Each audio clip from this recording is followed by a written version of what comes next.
os direitos humanos, o fora Bolsonaro, a dívida pública e a luta pela auditoria.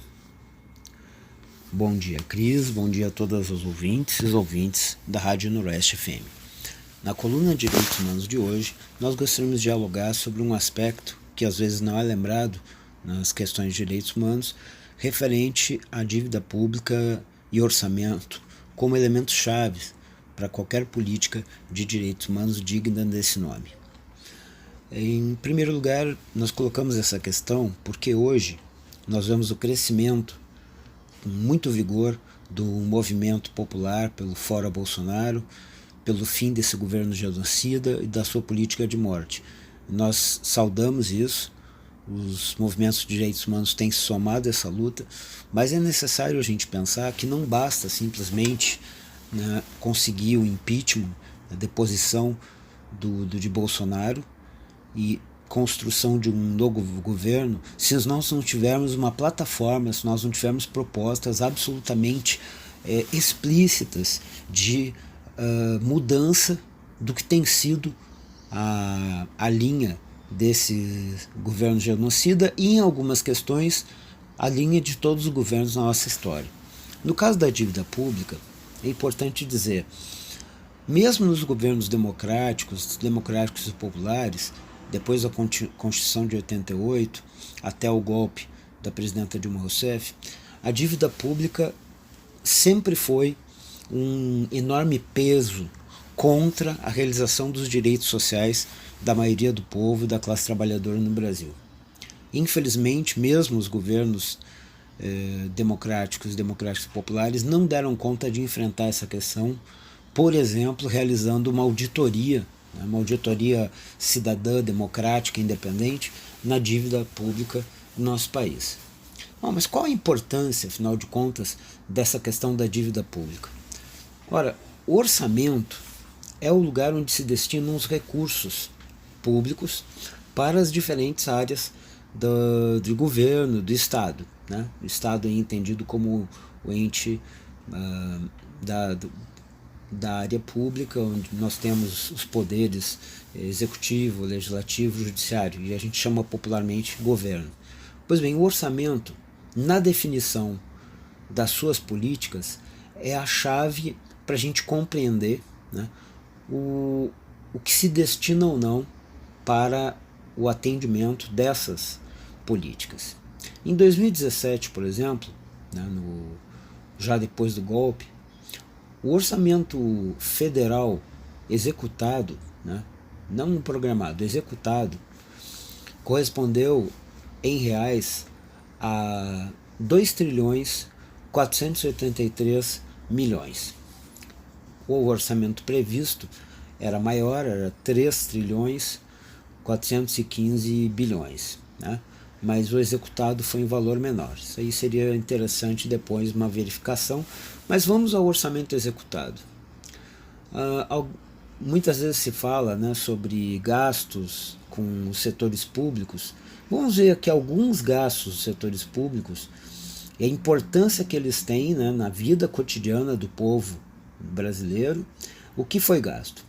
Segurança pública, que é uma área que tem muito questionamento, muita reclamação, muita crítica, 0,37%. 0,37%. Bem menos de 1%. Assistência social, 3,35%. Defesa nacional, 2,54%. Legislativos, fala muito os gastos no Congresso, e não estamos discutindo que não tenham coisas que deveriam ser alteradas nisso, mas no Legislativo, 0,28%. Vamos lá, uma área que é tão importante, que a gente não tem dúvida da importância dela, cultura, 0,04%. Ciência e tecnologia, 0,25%. Gestão ambiental, 0,12%. Habitação, 0,00%. Zero, fechado. Né? Ou seja, nada. Direitos da cidadania, 0,06%. Saneamento, 0,03%. Educação, 4,10%. Saúde, 4,14%. 2017, hoje nós vemos aí a atuação do Sistema Único de Saúde no enfrentamento à pandemia. É importante saber que é nessas condições que o Sistema Único de Saúde opera, 4,14% do orçamento. E a dívida? A tal da dívida pública. Qual o tamanho dela? Aí já é bem maior do que todos esses números.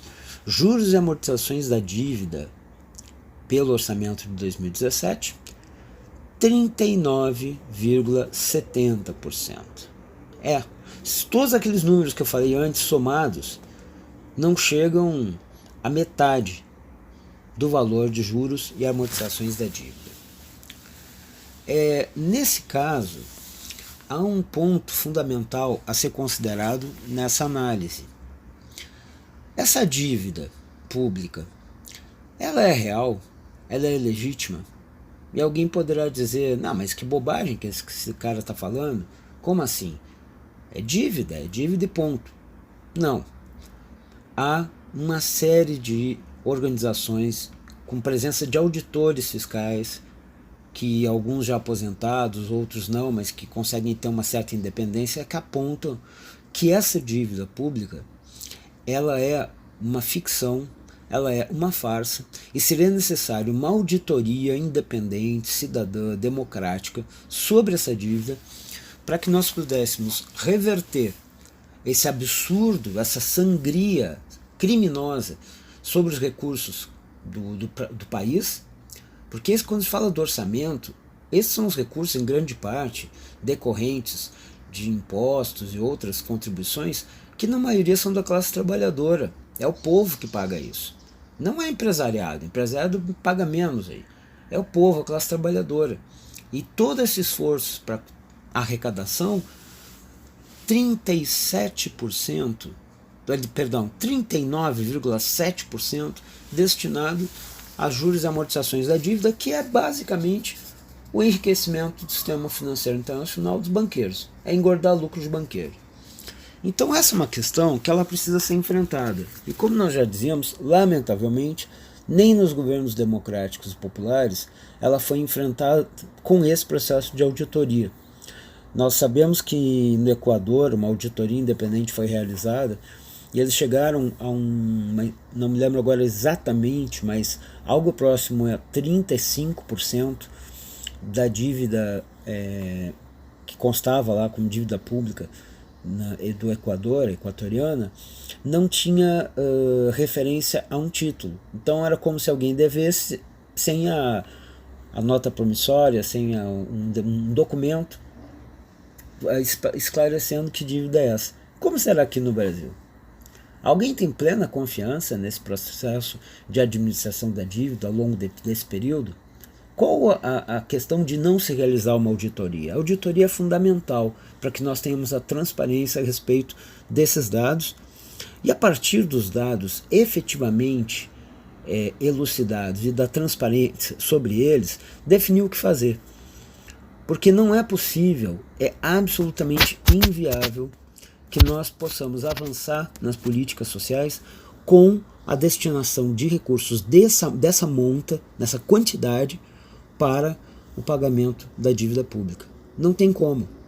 Vamos pensar o seguinte, no nosso país, nós falamos que a educação nesse orçamento de 2017 ficou com 4,10%. Olha, nem vamos chegar a falar em universidade, até no ensino médio. E a alfabetização? Como está o processo de luta contra o analfabetismo, de superação do analfabetismo no Brasil? Com recursos públicos ridículos. Quem olhar os orçamentos ao longo de muitos anos, não só agora, mesmo também nos períodos de governos democráticos populares, os recursos para a alfabetização ínfimos. E ao mesmo tempo, essa sangria violenta de recursos para o sistema financeiro, internacional principalmente. Então é necessário uma mudança de posição. E nós falamos isso porque se hoje há um grande movimento crescendo nas ruas pelo Fora Bolsonaro, e quem sabe ele possa se concretizar, ou na imediata derrubada desse governo genocida, ou pelo menos que prepare para que ele não seja reeleito em 2022 e que se consiga construir uma alternativa democrática, popular, uma plataforma para a candidatura, qual ela seja, mas uma plataforma que tenha um compromisso efetivo e radical com os direitos sociais. Isso passa necessariamente pelo enfrentamento à questão da dívida externa, da dívida interna, da dívida pública e pela realização da auditoria, pela mudança, né, absolutamente necessária dessa política que tem representado um represamento do avanço nas políticas sociais, que são tão necessárias num país com as desigualdades que nós temos como o Brasil, e, ao mesmo tempo, a perspectiva de que nós consigamos aí construir um país, uma sociedade, um Brasil mais justo. Então, reafirmamos aqui o nosso compromisso de estar trabalhando esses temas e continuaremos tratando, porque não se trata apenas de derrubar Bolsonaro, esse genocida, né, esse fascista que hoje é o presidente da República. É preciso apontar uma alternativa, e a alternativa a Bolsonaro passa necessariamente por uma mudança radical das políticas que vêm sendo efetivadas até hoje. Não apenas no seu governo, mas no caso da dívida pública, uma política de praticamente toda a nossa história, que foi a de submissão aos interesses do capital financeiro. Era isso, muito obrigado.